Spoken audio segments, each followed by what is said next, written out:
Hey, before I kick off the podcast, I just want to shout out Next Door Clothing. Next Door, a clothing brand based out of Bondi in Sydney.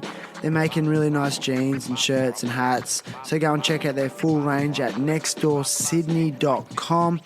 They're also artists, so you can go and check out a range of art. They put on rad parties, and I love what they're doing. So nextdoorsydney.com for the full range. I think we're on. Okay. Check one. You sound good. Okay. You sound good. I just can't believe how... You know, to this day, I still haven't heard any of our talks. I don't understand why. I can't, bro. Or maybe I can, or just it's so weird for me to hear my own voice. I don't know what it is, dude. Is it? Did it take you a while to have to do that? Yeah, like every week. No, I'm much more comfortable with it, but actually listening to myself has taught me a lot about myself. In what? Well, we should get it going, but in what aspect? Well, you pick up on things that you say and narratives that you create from a third person perspective, and you're like, I didn't realize that I say that. Yeah, I don't know if I'm ready to do that. I don't know if I'm ready to take that look inside right there.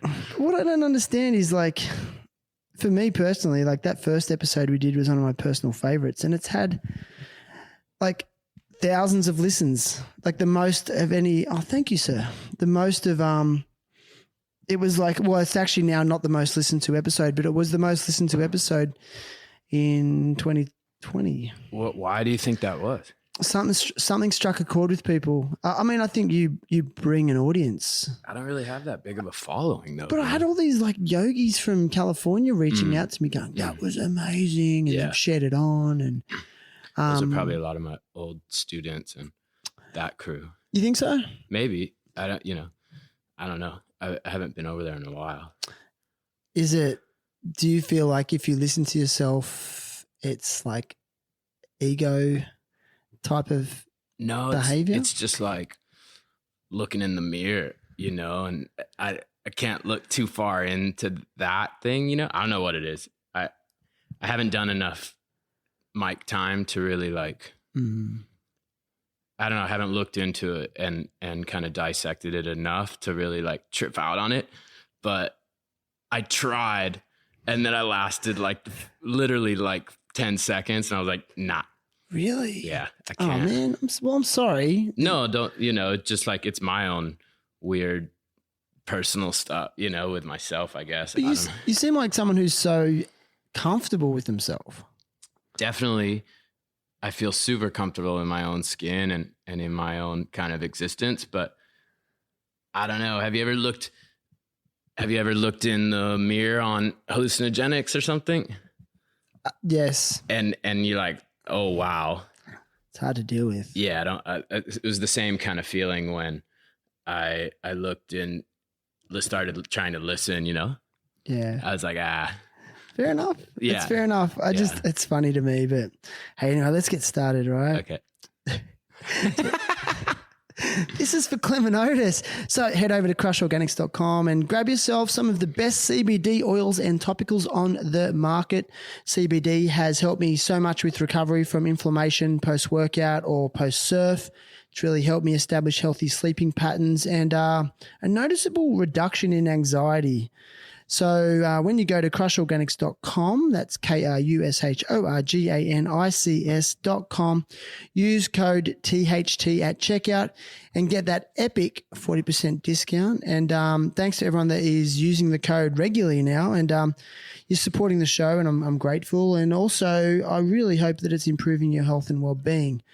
Now, while you're at it, click over to indosole.com. That's INDOSOLE.com. And get yourself some sandals made from repurposed motor vehicle tires. However, they're not just repurposing motor vehicle tires now. They're also getting old sneakers that are in landfill and repurposing those too, and breaking them down and using them for the foam in their sandals as well. So if you're in North America, it's time to get your pair for summer. Weather's getting warm. Go and get yourself a pair of Indosoles. And when you're at indosole.com, use code THT for that 15% off. But again, you're not just supporting the show, you're also supporting, conscious fashion and conscious consumerism By the way, Indosol have fast shipping worldwide. Thank you. Terrible Happy Talks. Terrible Happy Talks. Yeah, good to be here, man. Whoa. Yeah. 3, 2, 1. All right, let's do this. Today's guest is Kristyan Stjerne, surfer, prolific artist, and Rad Human. If you've been listening to this podcast for any length of time, you know that Kristyan has featured a number of times, and as you just mentioned, he hasn't listened to any of them himself. And my last in-person episode with Kish was the day before the world went into lockdown. We're on the cliffs of Uluwatu. I think it was the night of Nyepi, wasn't it? Was it? Oh, the night after Nyepi. Yeah. Oh, they made Nyepi remember they made Nyepi 2 nights? Yeah, they extended the Nyepi. Yeah, because of like the chaos that was going on in the world. So that was epic. Yeah, it was epic. And for me, it was just a really poignant time in my life. And so today, after a 2-year hiatus of being in person, Kish is with me live and in person in his amazing studio in Uluwatu Bali to check in, share journey, experiences, challenges, and hopes for the future. Mr. Kristyan Stjerne, welcome. Thank you. It's an honor again to be here with you. Dude, I feel like I just find you so interesting, but I almost feel like you're just such a rad human. You're like, yes, Shannon, I'll humor you by doing another one of your podcasts. You always put me up on some kind of pedestal, dude. Do you feel like that? Well, I think we just vibe, you know, and on so many different levels, you know, and when you do vibe, you know, it's like easy to praise each other. It's true. Because I feel the same way about you, you know, so. Thanks, man. Yeah, it's mutual. Yeah, like when I vibe with someone, like I think I just love humans. I love people. I'm so intrigued by people. I always have been. But conversely, I can also be really affected by people negatively. Like I can love them, but then also I can like hate them. Like I don't know. It's a curse. Yeah, I gave up hating.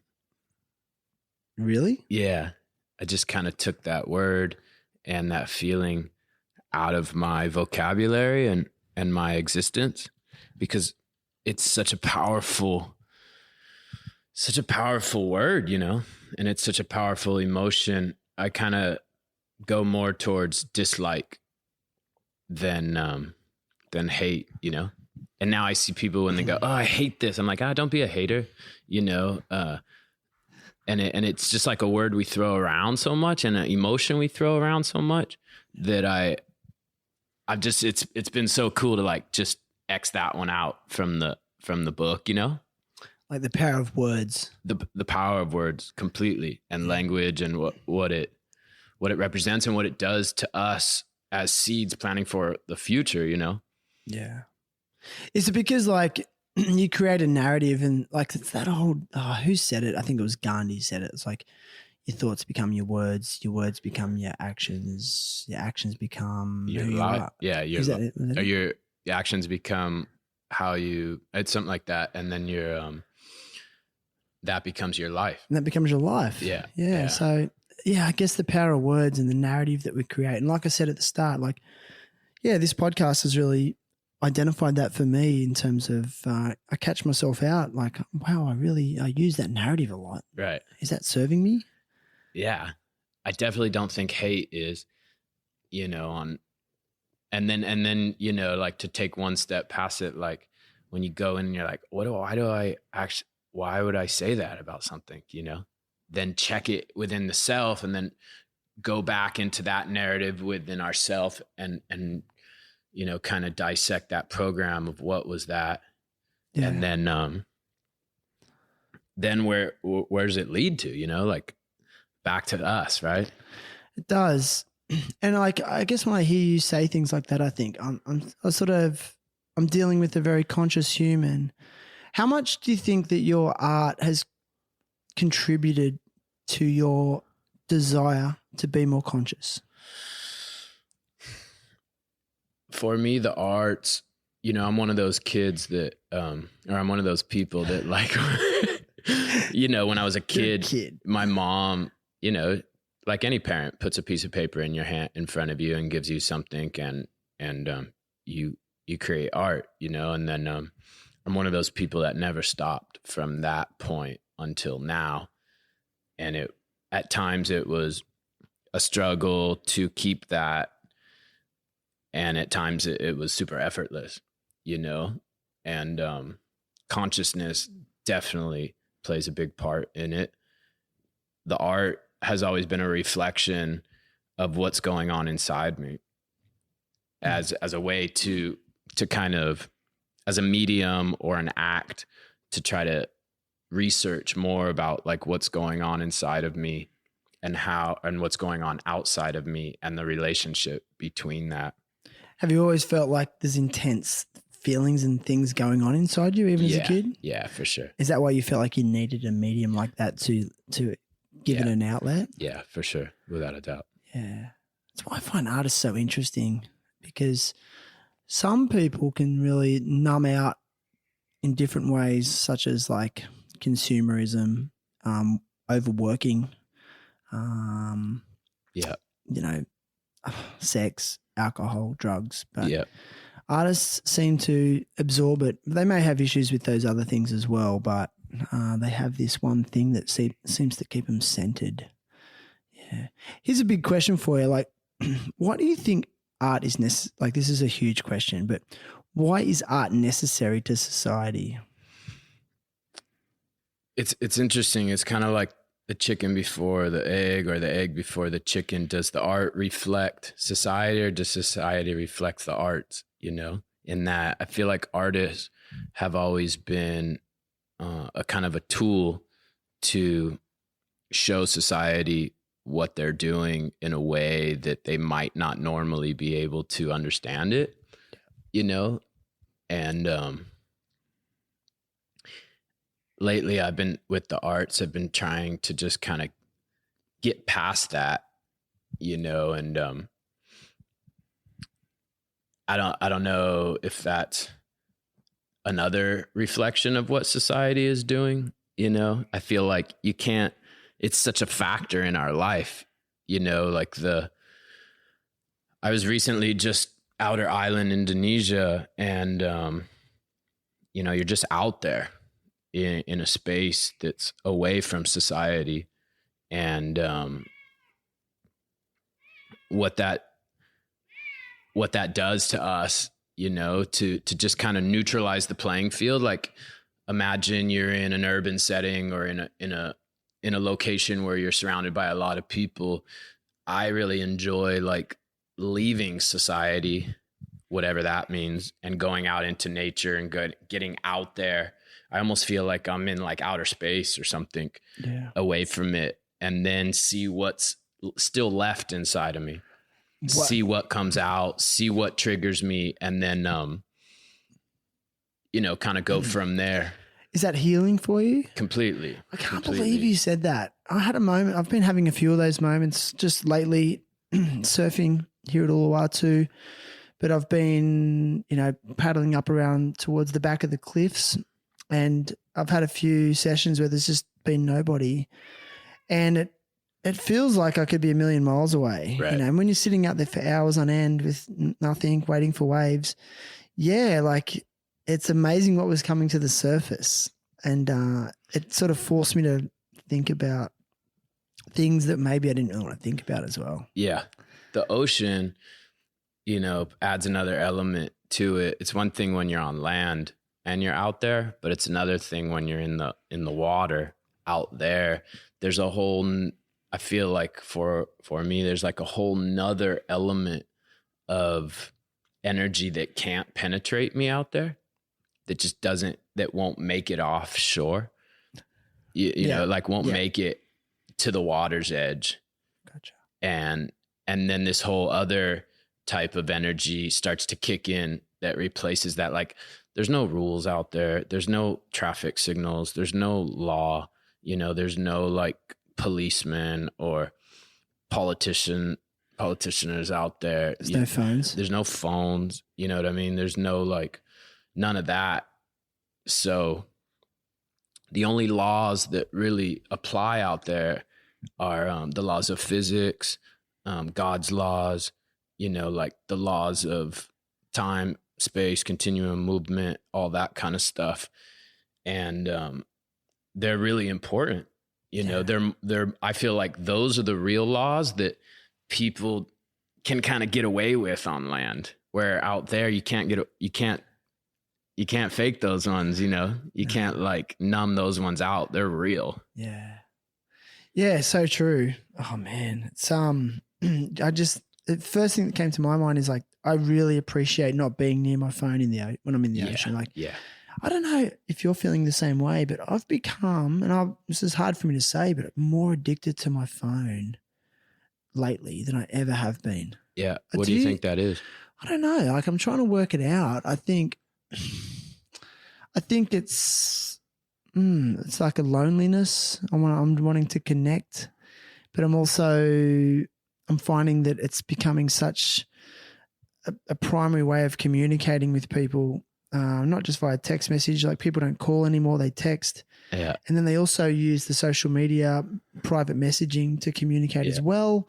So then while you're on there, you're looking at other things and it's become out of control. And I don't know if they've changed I don't know if they've made it more addictive of late, the way they create it, but I don't know. Do you struggle with that? No, I'm over that whole world. I just like, to me, it's just a tool, I'm not addicted to it at all. It's just like, I'll check in. It's mostly to communicate with my parents, that live on the other side of the planet. That's the main reason for it. Everything else, it's more like out of necessity, not because I want to by any means. I can kind of, I don't want to say see through it, but I just see it still as a phone, or not a phone, but I just see it as like a tool or like a hammer or like a, something like that. Not like a drug or a, it's not numbing you out. No. You live on the other side of the world. Your parents are in California. Yeah. Your family how do you go living that far away from them? Is it hard? It's very interesting. Something about the distance has brought us closer together in a weird way. I know that sounds kind of cliche or ironic, but I feel, my father is my best friend. So, being away from him is probably the most challenging aspect of being out here, and not being able just to like kind of go down the road and be able to just embrace him or physically sit with him. And my mother is like my heart and soul. She's like her name is Almanita, which means little soul in Spanish. So she's just like, she's my heart and she's my soul, and I feel like they're always with me. But I love that daily, like, check in with them. Like, hey, what's up? What are you guys up to? And just keeping super current with them. And that's the beauty of the technology. Whereas I feel like if you use it, it works instead of it using you, and it's like one of those society things. Like, you can't get around it because we're here. And it's in our kind of sign of our times thing, but I definitely enjoy FaceTiming with them. I enjoy being like in the middle of Indonesia, out in some like super rural area, and just being able to still communicate with them verbally, energetically, and kind of almost physically, through the FaceTime thing. I really enjoy that. And I feel like they're along for the ride, Yeah. And I'm along for their ride. Like, I know what they did today. I know what they're doing tomorrow. I know what their, that interaction is super important to me, because I feel like, there's so much of the same blood pumping that I have them. Like, the other day I was out in the water and I looked down at my hands and my hands were a little bit like, when you sit in the jacuzzi for a long time, wrinkly. Yeah. I looked down and I was like, wow, these are my father's hands, like down to the freckles. and down to the like, you know, and then I'll look in the mirror or I'll look at something and I'll like, oh, that's my mother's eyes, you know, or like, and so whatever that is just super intrigues me. And I feel like our time, they're in their 80s now, and our time on this planet is so limited together in this time and space. And they're just such a wealth of knowledge and love. And I can't get enough of that, you know? Yeah. Do you think even though they miss you, they find a lot of satisfaction in seeing you live your best life? Completely. You know, and Completely. Do you ever feel though at times selfish because you're doing that? No, because I'm honoring the family lineage, you know, by like my great grandfather came over from Lebanon to America. And I feel like me going on to the other side of the planet is kind of that. And on my mother's side from Lebanon and on my father's side from Denmark to America, my parents are second generation immigrants, you know? So, I feel like me going on the other side of the planet was the same thing they were doing to create a better life for us. And I'm doing the same thing by, you know, migrating across the world to create a better life line for our family lineage and whatever that means, you know.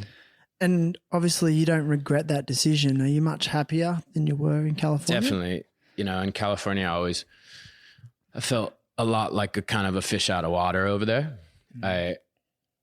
I knew I had a blessed birth coming from there, but I knew that, you know, it wasn't where I was thriving and wasn't, you know, feeling like how I feel now there, you know. Yeah. There's just too much. It's just not my vibe, you know. Yeah. I was just curious to sort of delve into that. I think with family, there's so much love often, but then there's also with that comes, you know, feelings of, you know, guilt or obligation. And then that can control your decisions. Yep. And really, it's not making anyone else happy. Yep. And it's my mom. I was talking to my mother the other night, and she made a really good point. She said it's like the old, you know, adage of, you know, you have to put your face mask on first if the plane's going down, because then, you know, you're used to anyone else. So, like the more you put yourself first and look after yourself, you're just going to be better for other people, and especially your loved ones. Yeah. And you're going to inspire them, and you're going to be happy, and they're going to be around you more. And I was like, that's good. Because personally, and I do feel feelings of selfishness or guilt if I'm doing things for myself. Yep. Why is that, you think? I don't like being asked questions. Why is that? Yeah, I think it comes down to, here we go. Like insecurity, and also I'm very much like a people pleaser. So I feel like if I don't please everyone, I'm going to be abandoned. Mm-hmm. It's hard to say, dude. Yeah. But that's just the truth. Yeah. That's great. You know, you got to then kind of, why do you feel uncomfortable about being abandoned? Damn you for asking these questions. I think abandonment is one of my greatest fears. You know, people leaving. Could I break that down further and delve into maybe my childhood? Yes. Yeah.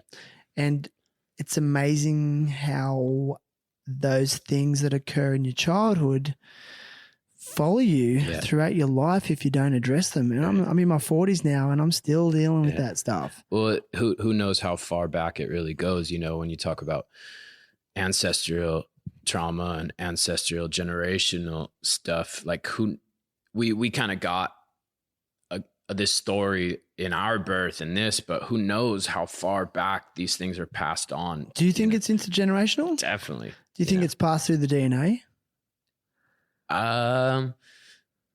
Yeah, of course, because that's what makes us up, right? You know, but also I feel like we have the power and the ability to release that and stop the generational kind of passing on of it and clear it for future generations, you know, so they don't have to carry it.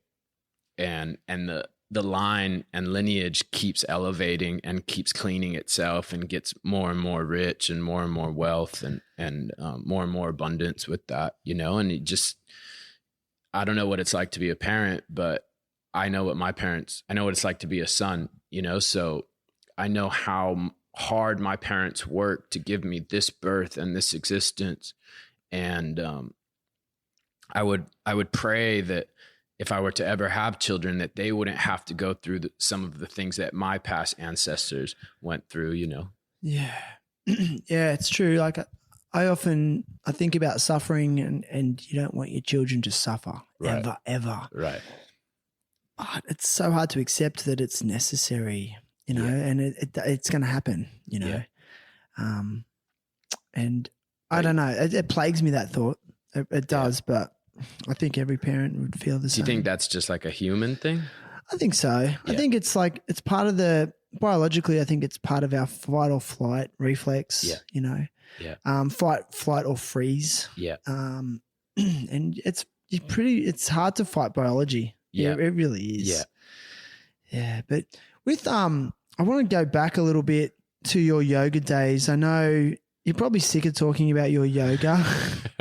Are you? I don't talk about it anymore. You don't talk about it anymore, but it did make up an interesting part of your life. So yeah, you got into it at a young age. Yep. And then really took to it. Yeah. And then progressed to a place with it that not many people achieve. Yeah. Can you just tell us, like, how hard was it accepting that something that you enjoyed and loved doing became so much part of your identity and recognition? Oh man, I don't know. Like it was like an era, you know, of something I needed to experience in order to be where we're at now. You know, it was like a vehicle or like a spaceship, you know, to take you to outer space kind of thing. Yeah. And at the time it was just what we do, you know. It was just like waking up in the morning, like brushing your teeth. It was just such a part of my existence. And that's what I was into, you know. And I'm the type of person, like, I usually go all in when I'm into something, and then I'll ride it till it's time to get off. And then I'll jump in the next spaceship and ride that one, you know, till it takes me where I need to go. And then, get off and see what's next, you know? Mm. And I don't feel any regret about letting any of that go. Or when you say let it go, so like you had a yoga studio. Had a yoga studio. Yeah. Like, what was that like, turning your passion into, I guess, a business model as well? Was it hard transition? I didn't know at the time, you know, because I was so in it. But towards the end, I kind of got some space from it, and I didn't realize like how deep I was into it. You know, it was just the next extension of the yogic teachings, were to pass it on to people. And it became about holding space for people. The studio is actually a space station, you know, for people to blast off and for people to go in and to go out, you know, inside their physics and outside their physics, you know? So it was about holding space for people. And that became super challenging at times, but it was also the teachings that I needed in order to elevate my own spirit and soul and you know, what they call a yoga practice, for lack of better words, you know? And, at that time it was, you know, what I was doing, and I was all in. And it came with stuff, but I also was rewarded with everything I ever dreamt of, you know? Such as this right here, you know, where we're at now. Okay. And I don't know if I would have received that any other way by putting in that work in those spaces, you know? Yeah. Like I know, like, you kind of famously competed in yoga, and it raised your profile, correct? Did it? Well, I don't know. Did it? I don't know. I mean, it was kind of like what one of my teachers was doing, and he asked me to do it, and I'd gotten so much from that man that anything he asked of me, I would do, you know, as long as it aligned with God. So I just kind of walked in and just did it, you know, and it was like one of those things. And it was just kind of like, you know, like you said, like brushing the teeth or something you do, you know, that you just do. Yeah. It wasn't like a big practice for years and train and got the routine down and all that. It was just like, hey, you got to go up there, show your physical form, show some postures, and then walk off, you know? Yeah. And it wasn't like a big deal for me. Yeah, right. I love this. But it was cool. Like I trip out when I see the video the same way. How's your body now? Can it still do that stuff? No, it doesn't do that anymore. It does other stuff, you know, that I couldn't do then, like get barreled, you know, or paddle across oceans, or, you know, I just switched my practice from for me, we don't really ever start doing yoga. We don't ever stop doing yoga. You know, if we're using yoga, the literal translation as the form to yoke, the way a horse carriage is yoked to a horse, you know, it's the union between man and God, or woman and God, or human and the gods. So once you have that, you can't shake it.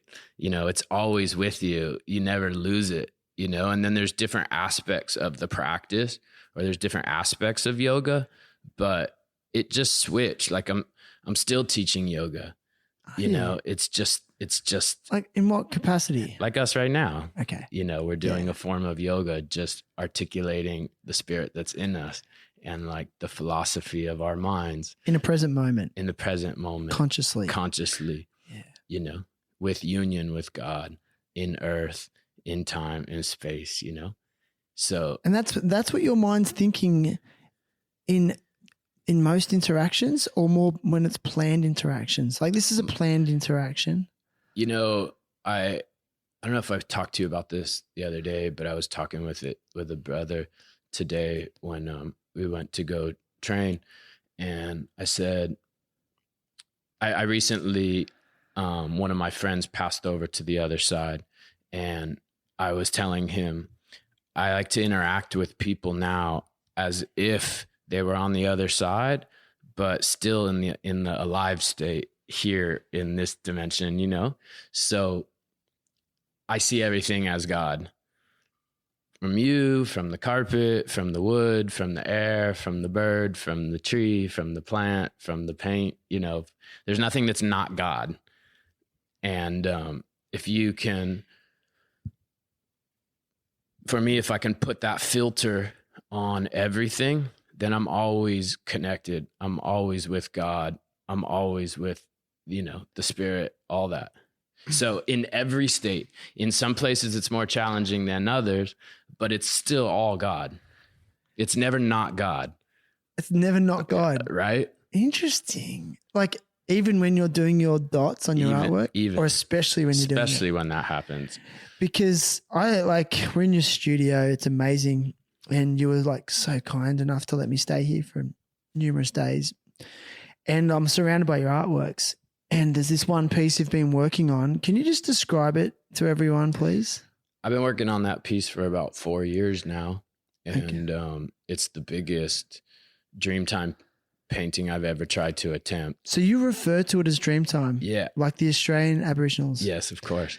Right. Yeah. Now, I remember in one of our last episodes when you first started doing the beautiful dots, you weren't aware of Australian Indigenous artwork. The way this started out was I was into ceramics at the time, and I was studying at the Art Institute of San Francisco, and I was over at a friend's house, and we were having a conversation, and I was making these little marks with some watercolor paint, and I was halfway between having this conversation and halfway between trying to create art. And the conversation was kind of intriguing me on the same level as the art. So I had just kind of loaded my brush up with paint, and my friend said something that really intrigued me, and it caught my attention, and I drew my attention away from the paint into the conversation, and I looked down and a drop dripped off of the paintbrush onto a piece of paper, and it just happened like so randomly, and I was, oh, that looks really interesting. And I did a couple more, and I thought, oh, that's beautiful. And then I did like 10 or 15, and on Monday when I went 10 or 15 different pieces like that, like pieces of paper, on Monday when I went to go visit my painting teacher, he goes, oh, that looks a lot like Aboriginal art. And I said, what's that? And this was like before the internet. So he said, tomorrow I'll bring you a book on Aboriginal Dreamtime paintings.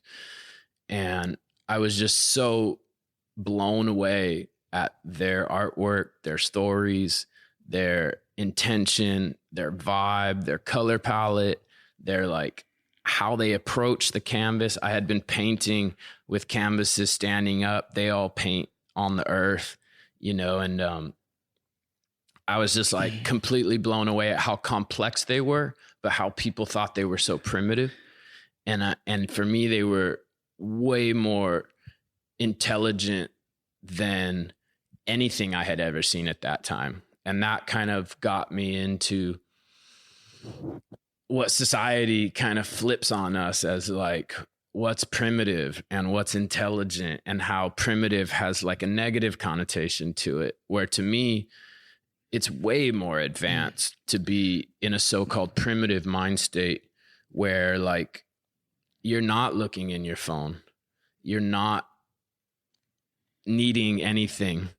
You know, you're channeling your ancestors, you're earthing ideas, you know, you're bringing energy from the other dimensions into this one. That to me was way more intelligent than doing a life drawing class or trying to do a still life of a bowl of fruit or something, you know. I mean, the pyramids were primitive. Right. And they were like, they're considered the most intelligent thing that's ever I think it's occurred. way more advanced technology, you know, what goes on in those things. So that began my journey on those dot paintings or Dreamtime paintings, you know, and I haven't really stopped since. And that was maybe, I don't know, 25, 30 years ago, you know. Wow. You can just, okay. So some of the rules with these, with this particular one is like no two dots ever touch. And so, so how big is that measurement wise? That one's 6 by 8 feet. 6 by 8 feet. And did you say that you do it sitting on the ground? So it's flat. My question to you is like, how do you get into the middle? See that piece of wood right there? Yeah. That's a bridge. Okay. And I slide the painting underneath and I sit on top of that. So like a little scaffold. Yeah. Like a scaffolding. Oh, you know what? I stepped over that thing that many times and not once considered it. I thought it was like where the cat hung out. She does. She sits right there.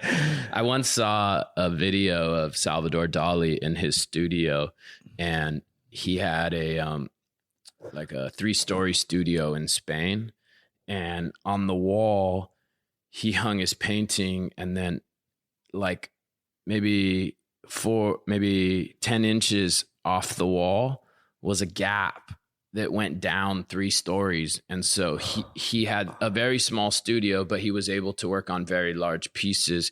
If he wanted to work on the top of the canvas, he'd run upstairs and work on the top. Then he would slide the painting up a hair, work on the middle, go downstairs and work on the bottom of the canvas. And I was like, oh, that's how I can make these larger. So I built that bridge, and it enables me to work my arms only like 1.5 feet long or 2 feet long. So like this painting here, I usually do the perimeters first just because it's easier. Okay. And then slide it under the bridge, and then I can work on the middle out.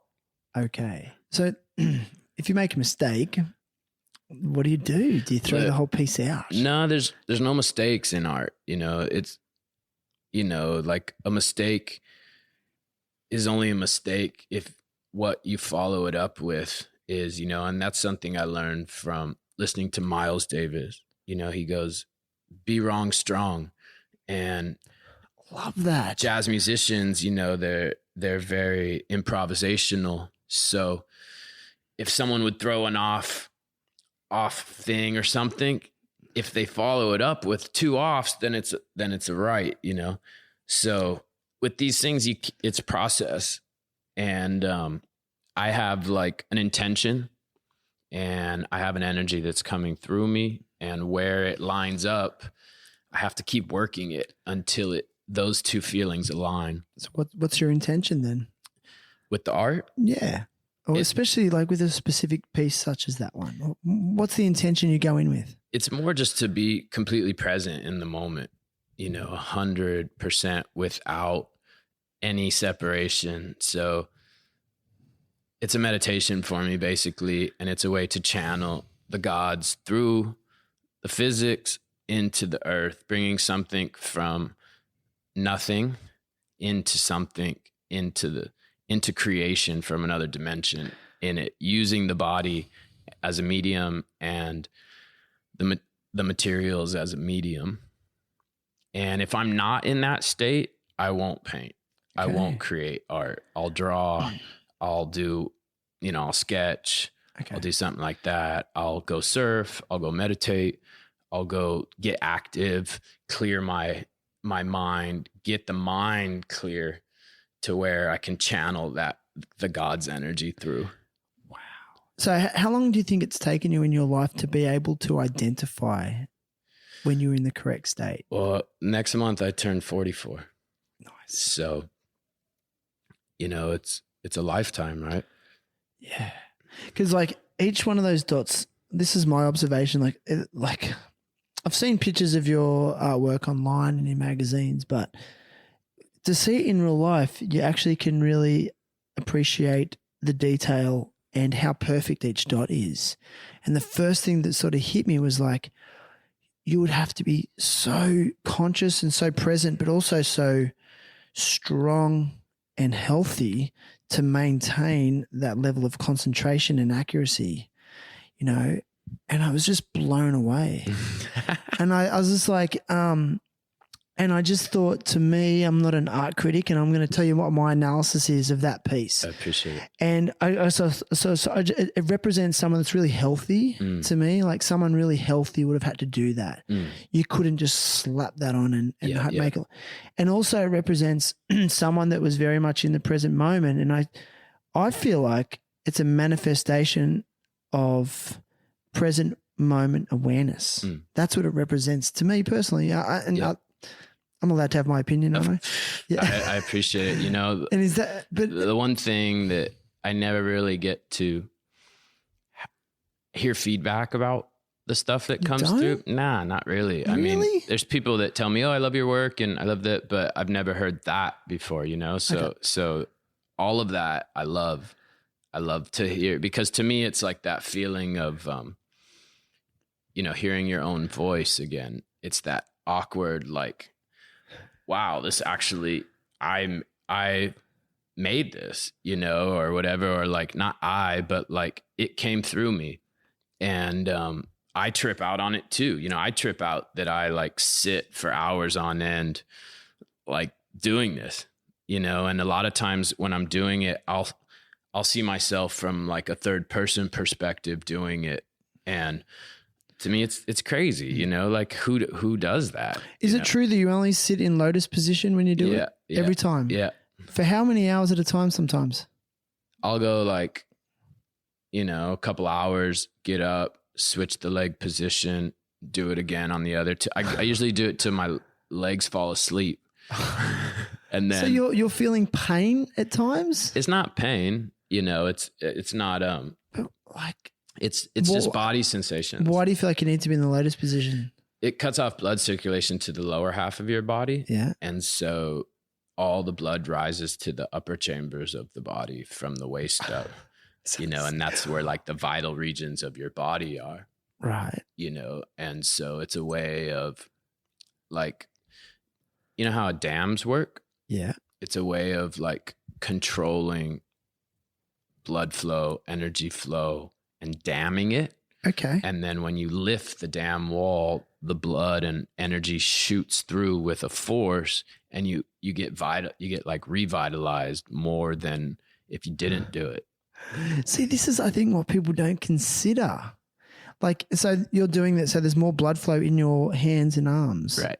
So and you can be more in your vital organs. in your vital organs, like your heart and your lungs. Heart, lungs. So you can be more accurate and more in tune. Yeah, you know, you imagine your physical form without legs, you know, and you see people that are kind of paralyzed from the waist down, and they just like the energy's in their hands, you know, and they have all these other muscles that they've developed and all these other kind of things to compensate for that. I don't think I'll be doing those the rest of my life. The energy's starting to leave now, and it's switching over into like that painting that's just a little bit more freestyle. Yeah, I noticed that. That's kind of where it's going. And I've been painting that style for like, I don't know, 25 years now or something, you know? So, I think it's ran its course, you know, that spaceship is starting to slowly land now. And there's another body of work that's trying to come through that I can feel, that I'm starting to just get looser with it. And, last year I told myself, I'm not going to block any energy that comes through me. I'm just going to let it come through no matter what it is, and let it come out, not judge it, not try to steer it, or just let it come through, you know? And, it's challenging because I have to live with the art, you know, as you see, like I live amongst my canvases. They're everywhere. I live, you know, where I sleep, there's 3 canvases next to my bed, you know, where I eat, there's a whole box full of paints, you know, like the kitchen's 10 feet away from where I work, you know, so there's no separation from my art and me, but I do have to live with it. And sometimes it can be a positive thing. Sometimes it can feel like not as positive, you know? Is it because like you're feeling towards some changes and you find yourself feeling dissatisfied at times with it? No, not like that. It's more, you know, anything that comes out in my mind and in my spirit is positive. Like it's so hard in this day and age to create like a painting, you know, we're such in a digital era now. And I was speaking with a friend, and we were talking about how film is such a medium of our time, in a sense that it's audio, it's visual, it's touches on sometimes on feelings, on emotions, you know, like that. But I wonder if during like the Renaissance period, where if you went and stood in front of a painting, if it gave you the same feeling as we feel when we go into a movie theater to watch a movie now, or when we see a little clip online or something that intrigues us and draws us in and makes us watch it again the same way a Renaissance painting would, or an Impressionist painting would. Right.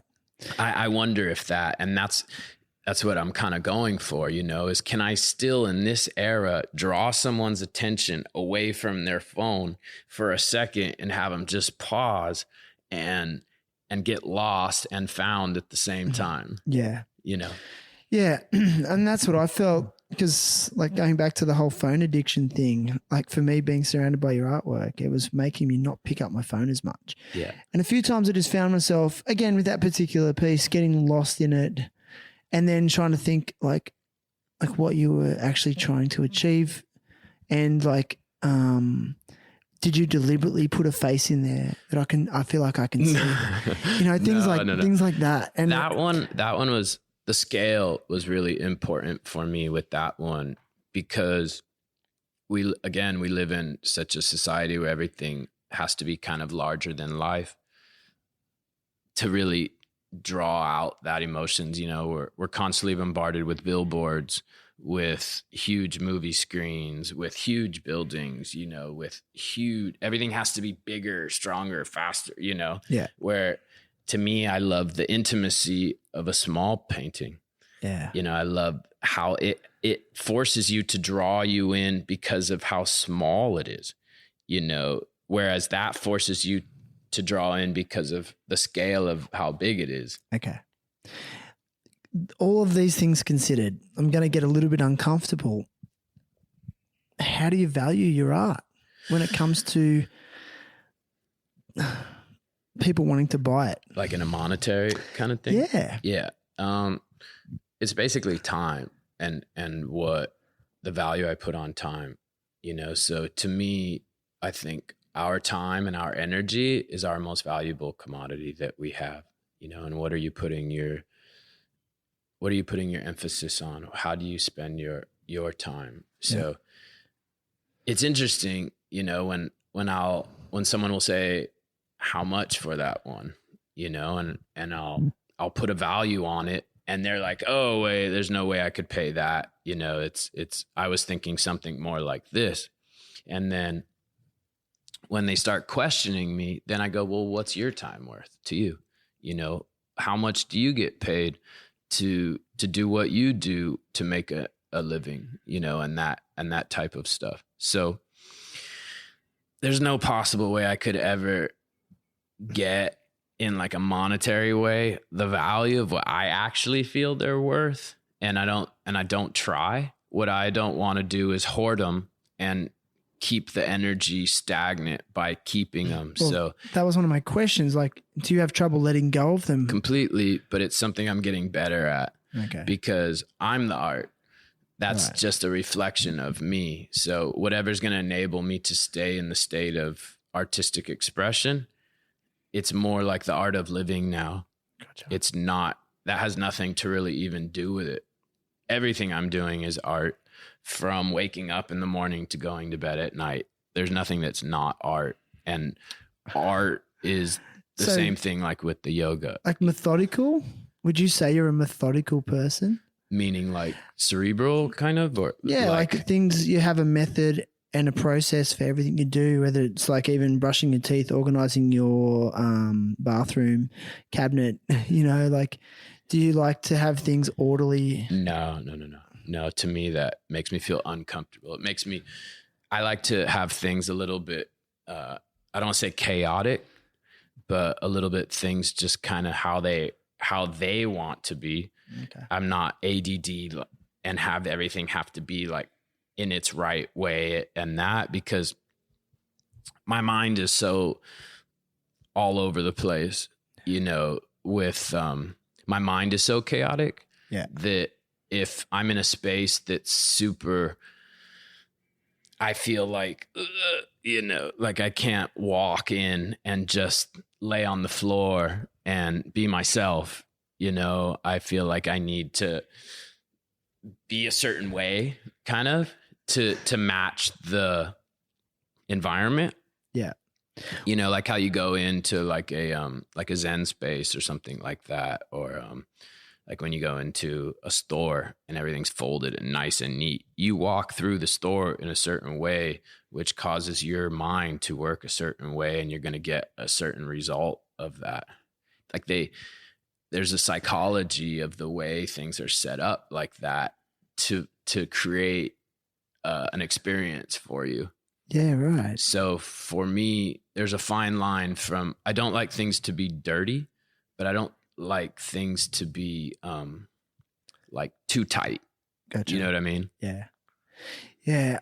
I want to go back a little bit and pry you a little bit more about, because I've always found even the concept of art as being monetized, I always think that it must be a very delicate space for creatives, because, you know, in order to generate a lifestyle that allows them to continue to create, you know, finances have to be considered, and I guess a level of entrepreneurship has to also be considered. Mm. Would you agree? Definitely. But But it's not everything too, It's not. But so how do you deal with someone who approaches you and wants you to do like a commission piece and say, look, listen, I want this piece of art for my new house in my living room, and I want it to be this big, and I want it to have this and this. Do you do that, or you avoid that? I do, and I have in the past, and it depends kind of where I'm at in my abundance at that space, will dictate how I approach them. And if I'm really vibing on the person, I'll do it for nothing, Really? Yeah. If I'm really like, if they're trying to hustle me, then I'll match whatever frequency kind of they're on, See, this is why I love hanging out with you, man. I really don't know anyone that sort of thinks like you, like everything's art. God is everything. Well, for me, I'm matching frequencies. I'm going to be making art regardless of whether someone's buying it or not, So for me, I'm never not going to be making art, because it's just what it's just what we're doing. Part of your essence. Yeah. It's like breathing. It definitely, it's like just waking up. What else? It gives me something to do with my time, on this planet. Yeah. So, do you believe in an afterlife? Of course.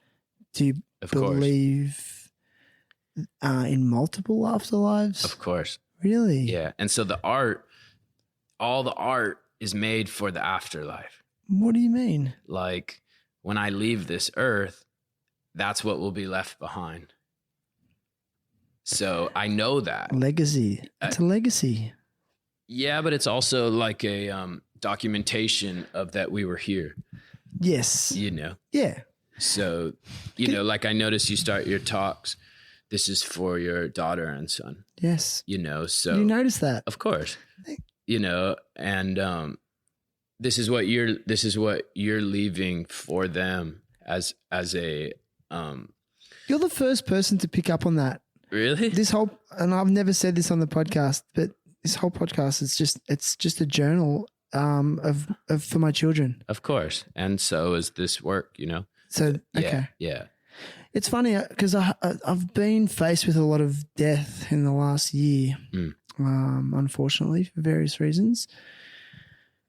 And it's hard for me to say, but when you go to a funeral, you really do start thinking about that person's legacy, and what they're leaving behind, and what I constantly hear at funerals is that this person, they really tap into the person's hobbies and interests and loves. Yeah. I never hear them talk about cars or money or property. Yeah. And it just made me really think, like, what is my legacy? And then this is going to be really hard for me to say.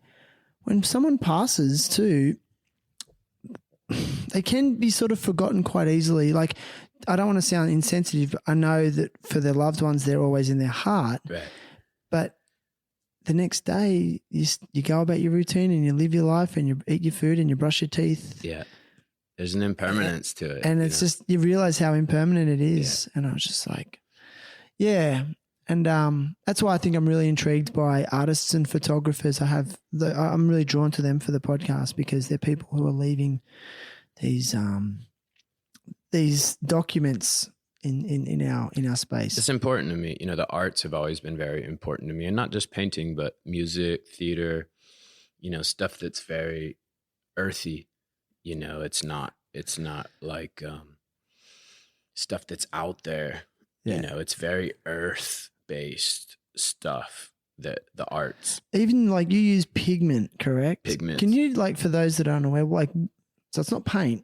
No, it's. So what is it? Like, I feel it's minerals from the earth. Okay. And who knows where that stuff comes from? If it comes from outer space, or it comes through our atmosphere and then earthed, or if it comes from the core and works its way out. Right. So they're not described as colors. They're like, this is ochre. Yeah. Or this is yeah. I don't know. There's all cobalt. There's all these different pigments, and they're in plants as well. The alchemy of unlocking these color forms and mediums it's the way the ancients used to paint. Synthetic pigments have only been around for about 180, 190 years. Before that, everything was mineral based. Wow. So you get the pigment and do you add water? What do you do? You add mediums to, if you want it to be water soluble, you add water. If you want it to be oil soluble, you use some type of oil medium. Okay. Sometimes you can just apply the pigment straight into the fabric. Wow. It's, and the ancients would, sometimes you can make, there's people that do egg yolk tempuras. No way. Yeah, use egg yolks as a medium. Some people use fats from animals, where a lot of our ancestors used to use. So when you're mixing pigment with stuff, other mediums, is that what they call like a ganache? No, what do they call it when they mix? A ganesh? No, I don't know. Sorry, a gouache.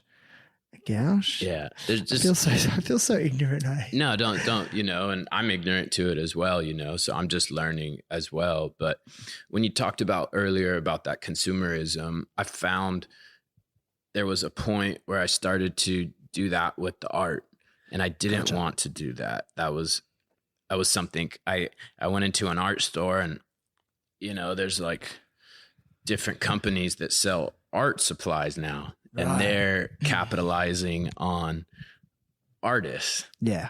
So there's like an ease with it of just being able to walk into an art store and pick stuff off the shelf and get the colors that you think you want and walk out and apply them to a surface or whatever, use them however you use them. But when I started getting involved with these natural dyes and natural pigments, the whole planet became the art store. It was like rad.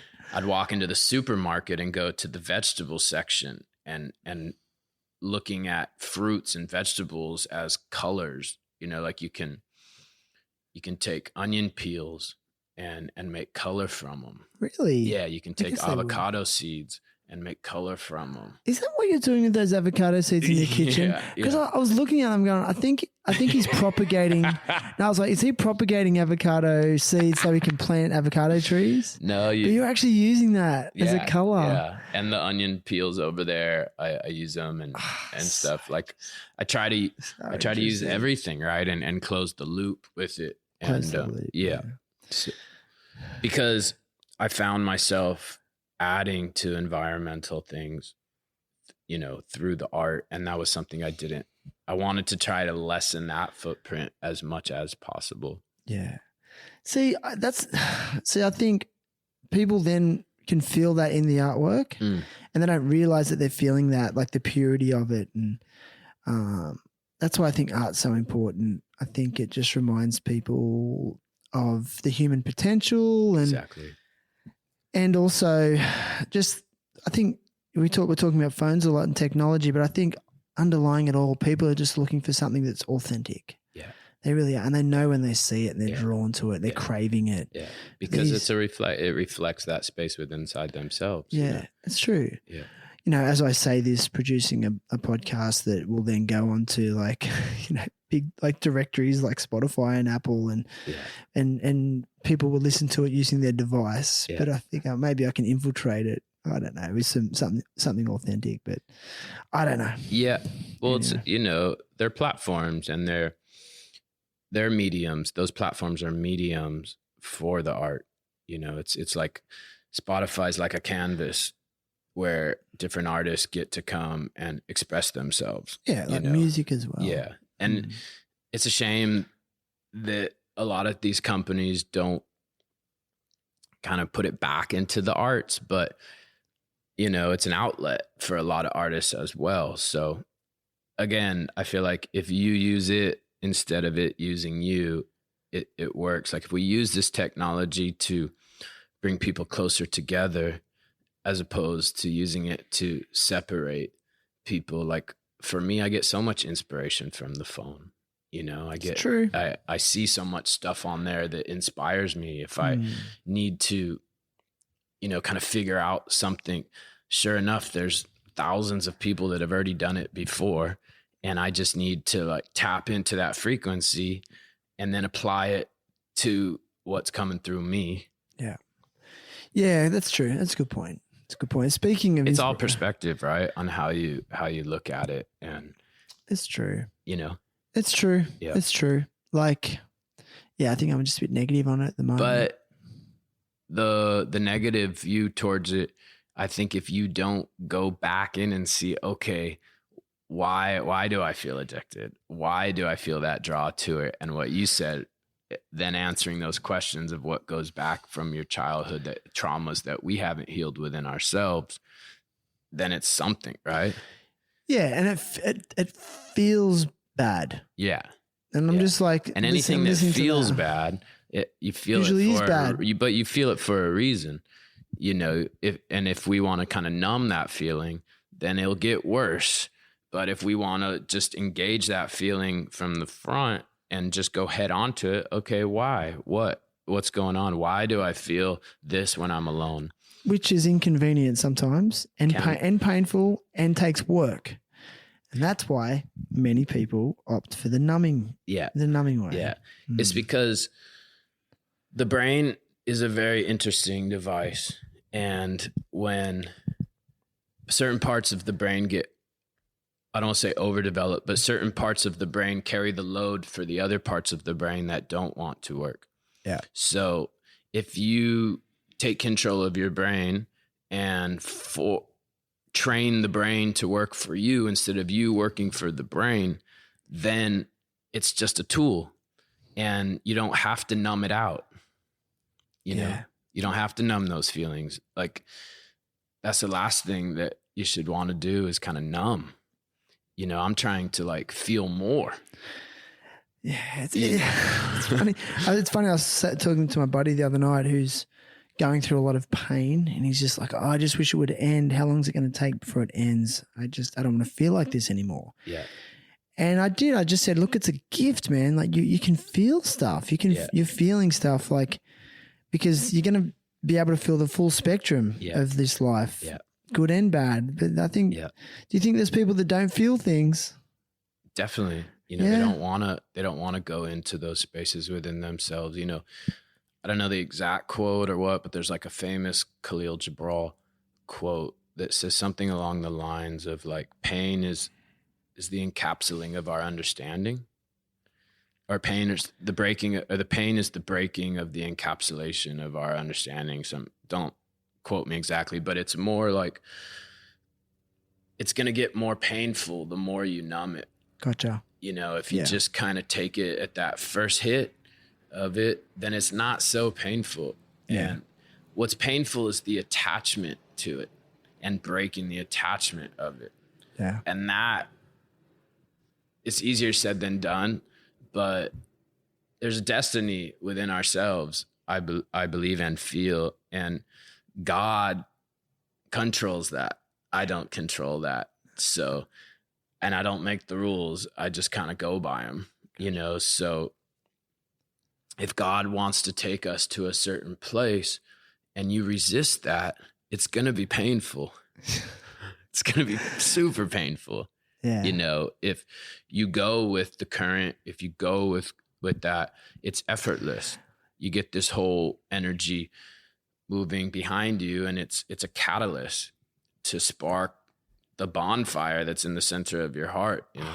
Dude, I can't believe you said that. I used that analogy the other day. Like, if you fight against the rapids and the current, it's gonna exhaust you. But if you go with it, you'll always end up in calmer water. You know that as a surfer. You know, that's one of the beautiful things that surfing. Hey, someone's just turned up. It looks like Lenny Kravitz. That's my boy Yevon from Sri Lanka. Yeah, it's cool. He can come in. We should give him a microphone. He looks like Lenny Kravitz. Yeah, he's the real deal right there. He's the super real deal. Dude, I feel so blessed that he came out to visit, and he's been staying here. We just went outer island, and can I invite him in? Yeah, sure. Kristyan, would you like to introduce your friend? Yes, We've got someone. This is my friend Yevon. He's from Sri Lanka. Nice. And I met him, what did we say? 2017, I think. 2017. And definitely felt a really incredible connection with him and his brother and his family. when they hosted us when we kind of at the end of our surf season here, when we're not like wanting to kill ourselves or put our lives on the line, we take a trip over to Sri Lanka where the waves are more gentle and more forgiving, and it's these long right hand sand point breaks. Yeah. And I've surfed there. yeah. Coconuts. You ever been to Coconuts? Yeah, I have in the south, Yeah. right? Yeah. Yeah. Near Welligumma. That's right. Which part are you from? I spend my time, I split the year up 6 months on the south coast in Hikkaduwa and then 6 months east coast in Arugambe, which is where I met Kish and the whole Uluwatu crew. Amazing. Do you ever get to the Maldives?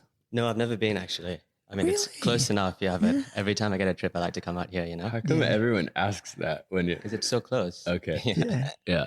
I love the waves in the Maldives. I think I had one of my best surf trips there, even better than Indo. Well, No, like not like as heavy, but just so much fun and perfect waves. yeah, must get down there then.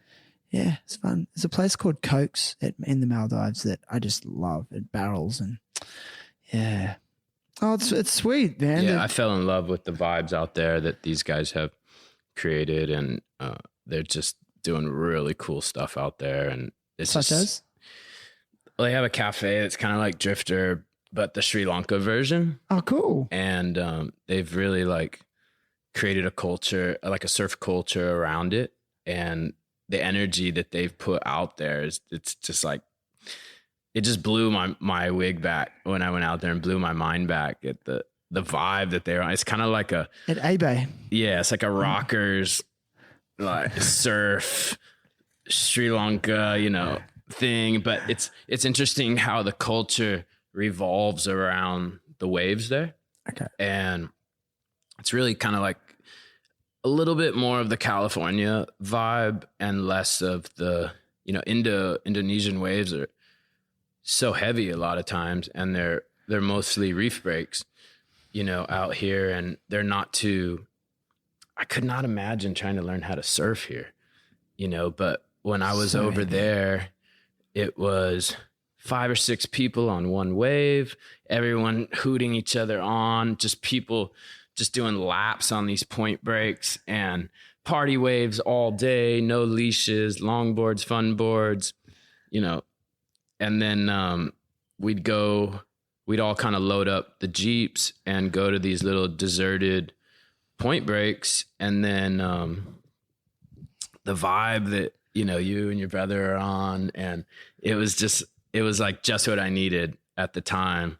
And Jake had been telling me, oh, you're going to fall in love with these guys. They're amazing. You got to come out. And had been telling me for a couple of years. And for whatever reason with my schedule, it wasn't working out. And finally I got over there, and, we just hit it off. And the intelligence that you have and your brother have was something, and the friends and circle of people that you associate yourself with over there was nothing that I had ever experienced before. It was, I don't know, you guys just had a knowledge of history and culture and that I had always wanted to know about, but never really had been taught. And you guys kind of brought me up to speed on what was going on over there. And I really vibed out with it. And it's kind of like, for me, it felt like the Hawaii of India, the way America, the way kind of Hawaii is for America. It was That's like so funny. this island off the coast of India that had some influences, and it was all the yogic stories of the Ramayana and the Gita and all these mystic kind of stories that I had been taught. It was like living it Yeah, right. over there. Amazing. What was it like, being around all that? Well, I actually was born in Bangkok in Thailand, and I only got to Sri Lanka when I was 12. So it was kind of new to me, but it was a good age to kind of take in a lot of new information. Mm. And my family kind of, when we had our school holidays and stuff, we'd go out, usually camping or to the jungle or to Arugambe, to the beach, where my family's got a hotel. So it was very kind of raw holidays, or raw energy kind of that was that I was lucky enough to be a part of, you know, and that's kind of, I guess, stands true and is what we kind of like resonate with at the moment with our business and with the circle of friends that we keep and the work that we do. So yeah, I'm privileged to be from Sri Lanka, but also to have that side of things, you know, that kind of rawness and the jungle and the beach, which is, you know, in its purest form in Aragambe, where Kish and the Drifter crew and, you know, a bunch of other people have come to an experience. So to be able to share that with like-minded people goes very far, you know. I appreciate it every day that I'm out there, and if I see an elephant or any kind of wildlife, it's like the first time I've seen them. It's like Kish seeing them for the first time or Jake seeing them for the first time. So there's a rawness there that is I haven't really experienced anywhere else that I've traveled to, and it still stands true to this day, which is amazing, you know. I hadn't experienced it either. You know, you're sitting here on these insane right-hand point breaks, and there's just like an elephant on the beach. You know, Like a wild elephant? yeah. I didn't even realize that. Like Yeah, that they were wild. I seen them when I was there, but I just sort of thought most of them were in captivity. They weren't like roaming around like African style. No, they just cruise, right? Yeah. 'Cause, Really? I mean, yeah, there are national parks. There are national parks in Sri Lanka, but Aragambe's got kind of one that's south of it, and another one that's kind of north and a bit inland. And outside of the national, they're allowed to roam outside of the national park, so they kind of move in between, you know, national parks all over the country. So when we're traveling south and north of Aragambe, outside of national parks, you get these elephants, big herds that are kind of moving between. So yeah, you see them pretty much 90% of the time you're traveling outside of Aragambe to surf. You've got elephants on the road. You might have It's a to. trip. I don't quite get my head around it. But Yeah. And I mean, I remember this one trip we did down south, about 20 minutes from Aragambe. I'm pretty sure you were there also, Kish, but with Jake actually. And we arrived, I think, 4:45, 5 o'clock, just before the sun, or just as the sun was coming up, maybe a bit later. And we got onto the beach, and there were leopard tracks, pretty much, which we had to follow to get to the surf point that we were surfing at. And it was, from what the tracks looked like, maybe 10, 20 minutes max before we arrived, you know? So that's kind of gives you an idea of how raw it is over there. And then you're out with the crew that you came with surfing these perfect right-hand point breaks early in the morning, you know, glassy. Is it glassy consistent? conditions. It is consistent. Main point, which is the main wave inside Aragambe, is a reef break. So it kind of always has something happening there. But when the swells come around, like we get a really good swell maybe 3 times a season. And it's usually when Uluwatu, the Bali, is breaking. That's when we know we're getting some good stuff coming our Right, way. it's moving up there. The same swells. Yeah. Yeah, because I know them. I mean, sorry, I don't know much about Sri Lanka. I know a little bit more about Maldives, and I know that the same swells move up through the Indian Ocean and arrive up there. Correct, That's right, yeah. but they have to travel further. Yes, yeah. So I mean, that kind of gives you an idea of what it's like over there, you know. And it hasn't changed from the time that I was a kid going out barbecuing on full moon nights or surfing when I was younger. It's the same feeling. It's the same, you know. There hasn't been much development there, which is also, which is amazing because it again keeps its rawness. I think that's kind of like the main thing to take away from the east coast of Sri Lanka is that it's still very raw, which is why I think a lot of people kind of resonate with the place, and why a lot of the older crew actually kind of see it as an old Bali, but a little bit more wilder, you know? Wow, more wild. Yeah. Can you talk a little bit about the Parrot Club Collective and stuff? Parrotfish Collective, yeah. Parrotfish So Collective. the Parrotfish Collective is kind of like a conservation group that some of my friends, my brother and myself are all a part of. We started, I think it was now maybe 5 or 6 years ago. It kind of started off a little bit, not as a joke, but it was kind of just like, let's see what happens here. We started doing like little cartoons to kind of make science and environmental issues accessible to the public. So we've got an Instagram page that, we kind of post twice a week on current relevant environmental issues in Sri Lanka. What's it called? Parrotfish Collective. That's at Parrotfish Collective. That's right, okay. Yeah.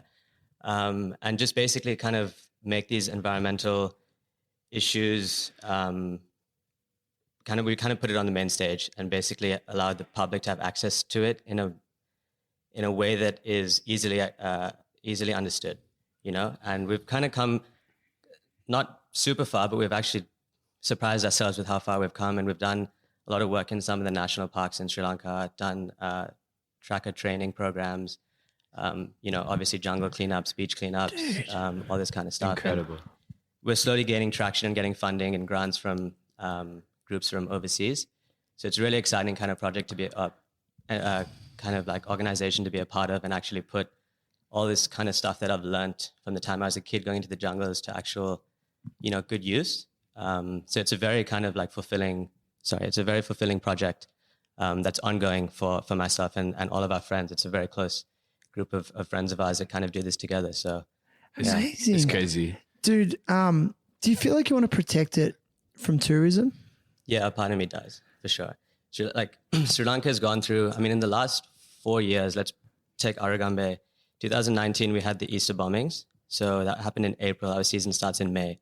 So we had a pretty shitty season that year. Obviously 2020, 21, COVID.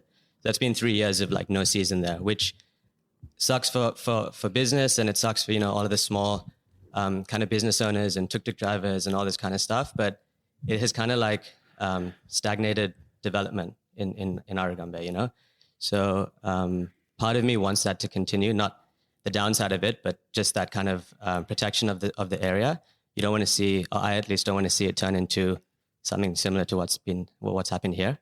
And that's the attraction to Aragambe and to Sri Lanka, is the fact that it's still so stuck in the past, Do you feel like there's an opportunity there to establish it on the right foot and implement an ecotourism model first? Definitely. If there are people, if there's a committee or kind of like an organization that can kind of figure out how to go about doing that, 100%. And I think it can be done in the right way, but that's just not the way that the world develops, right? There are certain places that will do that, a couple of hotels or guest houses or restaurants that will do that and follow that kind of ethos. But the majority of people are just looking at where the money comes from, right? Yeah. And that's the sad part of it. But Aragambe has kind of stayed true to its roots, which is really beautiful to see. Like I said, from the time I've, been a very young kid till now, I still get the same feeling from the place. There's been development, but it's not anything that's outrageous. When you come back, Kish, you haven't been there a few years, you won't see many things different as well, That's special. What do you think is the cause of it not have developing the way maybe different places around the planet have? I think it's just the kind of conception that people have is that it's so far away from anything. Aragambe, it's a 5.5 hour, 6 hour max drive from the airport. People think it takes like 10 hours. And it's a 7-month season if you take the weather and waves as a season. But people think it's a 4 or 5 month season, right? So big groups don't want to move in and invest there to have a revenue for 4 months or 5 months of the year, which again is a good thing for someone like me, because I want Aragambe to maintain its kind of like rawness, if you will. So I think that's pretty much the main reason. Let's see what happens in the next few years, but we're on the back foot at the moment. We've had 3 dud seasons basically, and we're going into another season next month. And Sri Lanka is going through a pretty gnarly economic crisis at the moment. So we'll see what happens, but it's kind of just still stuck a little bit in the past, Yeah. Oh man, that's just amazing. And what a treat having you on here to talk about it. Thank you, brother.